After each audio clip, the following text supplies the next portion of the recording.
उसके बाद SIR पर चर्चा थी, मैं यहीं बैठकर उनको सुन रहा था। मेरे जवाब में वो खड़े हो गए, स्पीकर साहब ने उनको बोलने के लिए कहा। ऐसा नहीं है नहीं कहते हैं, मेरे भाषण के बीच में मुझे भी बिठा दिया और विपक्ष के नेता को बुला दिया। तो उन्होंने कहा आप पहले मैं कहता हूं वो बोलिए। अब साहब मुझे बताओ, किसी भी वक्ता का भाषण कोई अन्य संसद सदस्य कैसे तय कर सकता है? मैं क्या राहुल गांधी जी को कह सकता हूं कि आप ये बात पहले बोलिए, दूसरी बोलिए, तीसरी बोलिए, चौथी बोलिए? नहीं कह सकता। अगर मैं नहीं कह सकता तो वो भी नहीं कह सकते। मान्यवर वो कहते हैं कि ये करिए, फिर भी सदन डिस्टर्ब किया तो अचानक उनको एक आइडिया है कि एक आइडिया है। फिर अपने आप उन्होंने आइडिया को सर्टिफाइड कर दिया, गुड आइडिया ऐसा करके सर्टिफाइड। आइडिया क्या था कि मेरी प्रेस कॉन्फ्रेंस पर बहस हो जाए। भाई ये साख मार्केट नहीं है, लोकसभा है। यहां बहस के विषय तय होते हैं और आपके परनाना से लेकर आपकी दादी जी से लेकर आपके पिताजी तक बड़े बड़े नेता थे भारत के, किसी की प्रेस कॉन्फ्रेंस पर लोकसभा ने बहस नहीं करी है मान्यवर। और अगर ये अपेक्षा करते हैं कि इनकी महान प्रेस कॉन्फ्रेंस पर जिसकी बुनियाद झूठ थी उस पर सदन बहस करे, तो सदन का स्तर न गिरने देकर श्री ओम बिरला जी ने सदन पर उपकार किया है।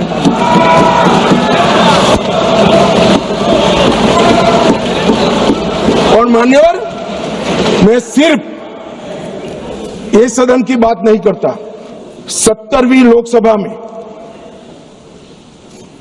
विपक्ष को 40% समय दिया गया, समूचे विपक्ष को, जो प्रोरेटा से 2.5% ज्यादा है। मेंशन ऑफ थैंक्स में विपक्ष को 34% समय दिया गया और 18वीं लोकसभा में 45% और शून्यकाल में विपक्ष की भागीदारी मान्यवर 55% रही है, 55%। और ये कहते हैं कि हमें बोलना नहीं देते। मान्यवर किसको बोलना, किसको बोलना, किसको बोलना वो अधिकार उस दल के नेता का है। जब आप स्वयं बोलना नहीं चाहते हैं, कोई आपको कैसे बुला सकता है? आप स्वयं बोल, इतने घंटों में आप जब भी चाहे बोल सकते थे, मगर भाई बोलना तो ये अविश्वास प्रस्ताव आने के बाद भी नियम अनुसार ही बोलना पड़ेगा। और अगर नियम की समझ नहीं है तो 2 सीनियर सांसदों से किसी को भी समझना पड़ेगा। मान्यवर इसके अलावे किसी को नियम तोड़कर बोलने की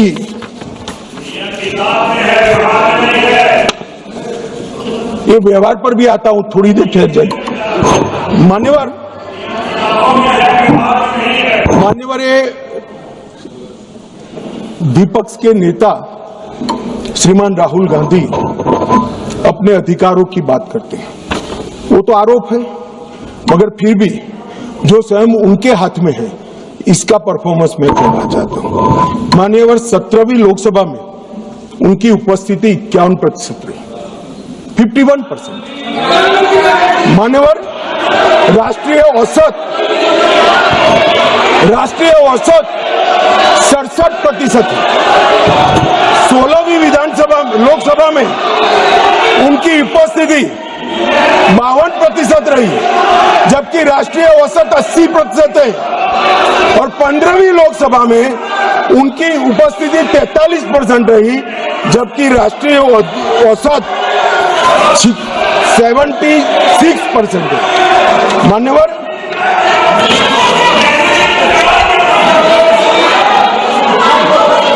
ये तो सब आम रिकॉर्ड है ना।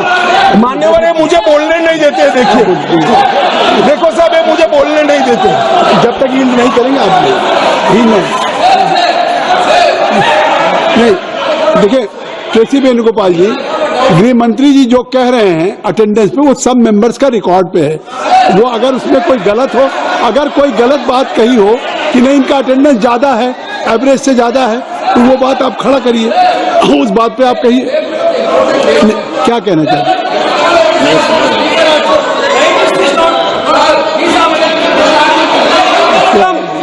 Sir, is this non-confidence motion against LOP or Speaker, sir? नहीं, I thought that Home Minister is talking about the non-confidence He is motion quite against aware. LOP. He is quite Complaint aware. against LOP. No, he is Sir, quite this aware is that non-confidence motion there against is Speaker. no Not confidence against motion LOP. against the Speaker, and it has been brought by your Congress party. Now गृह मंत्री जी, माननीय गृह मंत्री, अरे छोड़िए, तो वो नहीं बोलेंगे। नहीं, गृह मंत्री जी अगर गृह मंत्री जी बता रहे हैं कि क्या अटेंडेंस है उनकी, तो वो बात करेक्ट है, फैक्चुअल गृह मंत्री जी। अब आप माननीय अध्यक्ष जी, 16वीं लोकसभा में 2014, 15, 17 और 18 एक भी राष्ट्रपति के अभिभाषण के धन्यवाद पर इन्होंने हिस्सा नहीं लिया। 16वीं लोकसभा में पूरी लोकसभा बजट पर की एक भी चर्चा में इन्होंने हिस्सा नहीं लिया मान्यवर। और एक भी, सुनो, अब सुनना पड़ेगा, एक भी मान्यवर सरकारी विधेयक पर चर्चा में हिस्सा नहीं लिया। कहते हैं हमें बोलने नहीं देते मान्यवर। 16वीं लोकसभा में और 17वीं लोकसभा में 19, 20 और 21 राष्ट्रपति अभिभाषण पर हिस्सा नहीं लिया। 19, 20, 22, 23 केंद्रीय बजट पर चर्चा में हिस्सा नहीं लिया। और एक बिल छोड़कर एक भी विधेयक में भी चर्चा पर हिस्सा नहीं लिया। 18वीं लोकसभा 25 में केंद्रीय बजट पर की चर्चा में भाग नहीं लिया। और मान्यवर, उनकी पार्टी 4 दशक के बाद हम सब अफसोस कर रहे हैं, ऐसा प्रस्ताव लेकर आई है। एक स्पीकर साहब की निष्ठा पर सवाल करने वाला जो प्रस्ताव रखा है, उस पर भी उन्होंने हिस्सा नहीं लिया। हमें कहते हैं हमें बोलने नहीं देते हैं। मेरा कहना है कि वो बोलना नहीं चाहते मान्यवर। कई सारे ऐसे विधेयक हैं, बहुत महत्वपूर्ण युगांतकारी विधेयक है। भूमि अधिग्रहण हिस्सा नहीं, संविधान का 122वां संशोधन हिस्सा नहीं, आधार प्रणाली हिस्सा नहीं, मुस्लिम महिला तलाक विधेयक हिस्सा नहीं, जम्मू कश्मीर पुनर्गठन विधेयक हिस्सा नहीं, 370 को रद्द करना हिस्सा नहीं, नागरिकता संशोधन सीएए हिस्सा नहीं, महामारी रोग संशोधन विधेयक हिस्सा नहीं, पूरा शीतकालीन सत्र अनुपस्थित रहे, भारतीय न्याय संहिताओं के 3 युगांतकारी कार्यक्रम आए, बिल आए, हिस्सा नहीं, इनकम टैक्स सुधार का बिल आया, हिस्सा नहीं, वित्त विधेयक 24 हिस्सा नहीं। और मान्यवर, वक्फ संशोधन बिल हिस्सा नहीं, वंदे मातरम 150 साल की चर्चा हिस्सा नहीं, और कैप्टन शुभांशु शुक्ला पर अभिनंदन प्रस्ताव में भी हिस्सा नहीं। मान्यवर, ये बोलना नहीं चाहते।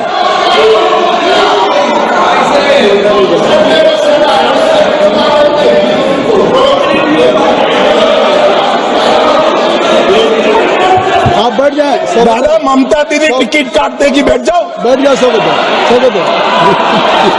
बैठ जाओ। मान्यवर, अब मैं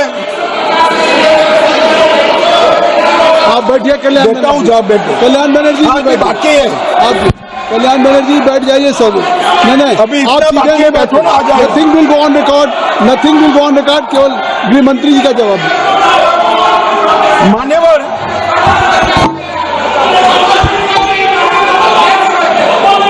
आप गृह मंत्री जी जवाब दें। गृह मंत्री जी आप जवाब दें। मान्यवर, राहुल गांधी जी माननीय विपक्ष के नेता, कांग्रेस पार्टी के भी बड़े नेता, हो सकता है कि अपनी पार्टी के प्रचार के लिए उनको देश भर में कहीं पर भी जाना पड़ता है। और उस वक्त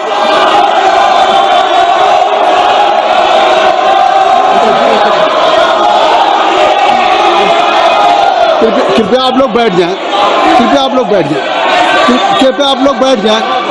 अभी माननीय गृह मंत्री जी का चल रहा है, कल्याण बनर्जी जी आप लोग बैठ जाएं, धर्मेंद्र जी बैठ जाइए, आप बैठ जाएं, कृपया बैठ जाएं। आपके नेता बैठे हुए हैं, आपके नेता बैठे हुए हैं, आप भी मैडम सैलजा बैठ जाइए, सब लोग बैठ जाइए ना। चन्नी साहब आप बैठ जाइए, आप सब लोग बैठ जाइए, सब लोग बैठ जाइए।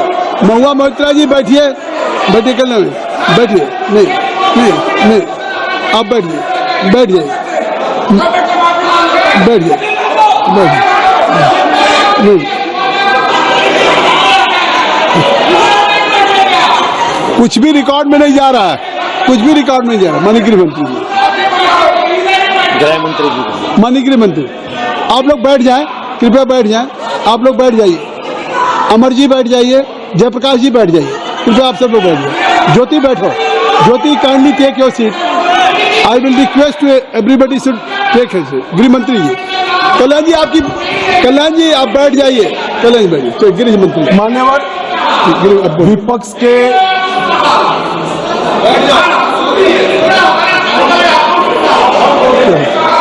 मान्यवर विपक्ष के नेता राहुल गांधी जी कांग्रेस पार्टी के भी बड़े नेता हैं।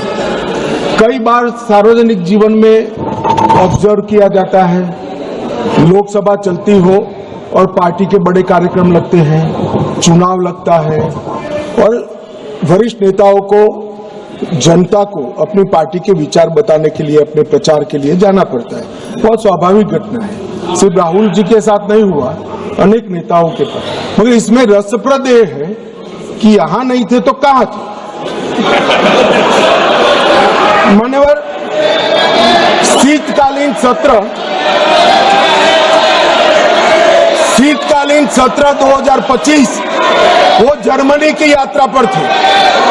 बजट सत्र 25 वियतनाम की यात्रा पर थे। बजट सत्र 23 इंग्लैंड की यात्रा पर थे। बजट सत्र 18 सिंगापुर और मलेशिया की यात्रा पर थे। मॉनसून सत्र 20 विदेश यात्रा पर थे। बजट सत्र 15 इसमें से 60 दिन विदेश यात्रा में रहे। अब सब एक भयंकर कोइंसिडेंट है। जब जब भी बजट सत्र आता है या महत्वपूर्ण सत्र आता है, उनकी विदेश यात्रा लग जाती है और फिर कहते हैं हमें बोलने नहीं देते। भाई विदेश से सदन में कैसे बोलोगे बताओ भाई, कोई मुझे समझा दे। मान्यवर, जो आदमी जर्मनी में है, इंग्लैंड में है, सिंगापुर में है, वो यहाँ कैसे बोलेगा? यहाँ वीडियो कॉन्फ्रेंस का कोई प्रावधान नहीं है मान्यवर, वरना तो वीडियो कॉन्फ्रेंस से भी उनको बुलवा देते।